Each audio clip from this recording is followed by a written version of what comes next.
Understanding the 2% raise. If your current salary is below the minimum step of your new pay scale, you will get a 2% pay increase or more if a larger increase is required to raise your salary to the new minimum. If the 2% increase will keep your salary within the new pay scale, you will receive a 2% pay increase. If the 2% increase would cause your salary to exceed your new pay scale's maximum salary, you will receive as much of the 2% increase as will bring you up to the maximum, and if this increases your salary by less than 2%, you will receive the remainder in a bonus. If you are already above the new maximum salary for your pay scale, you will receive a bonus equal to 2% of your pay. The problem with this is that based on the information we have, close to a third of all employees will receive a bonus instead of a raise. Bonus earnings are not figured into future pay increases and are not part of the formula for calculating retirement benefits. I'm going to go over some language from the village's policy statement and talk about what that language really means. First quote is, "The performance compensation matrix will be developed based on the distribution of performance ratings and the approved budget." Translation: if the village decides it wants to cut personnel costs, it will make it harder to earn a high performance rating. Here's another quote from the village. "Performance ratings may be revised using calibration to normalize ratings across raters."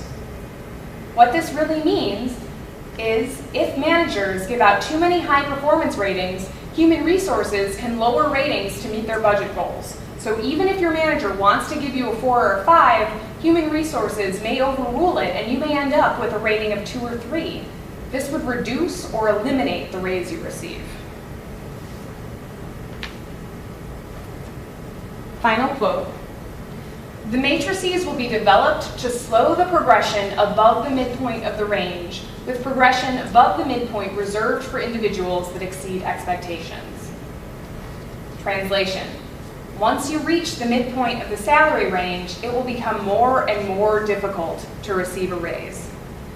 This is really problematic because performance evaluations are very subjective, and even if you receive the highest rating, they can change your rating, or change the compensation matrix, or just decide based on budget goals that no one will get a raise that year.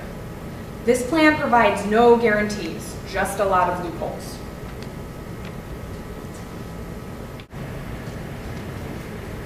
Thank you, Maggie, for that very helpful presentation.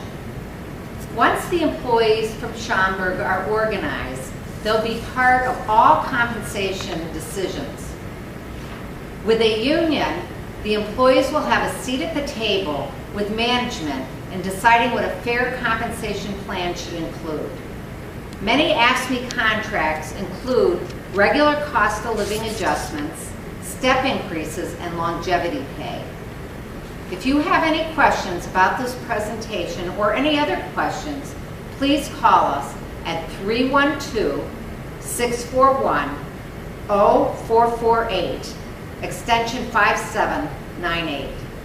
And if you have not signed the card, you can do so today. Thank you.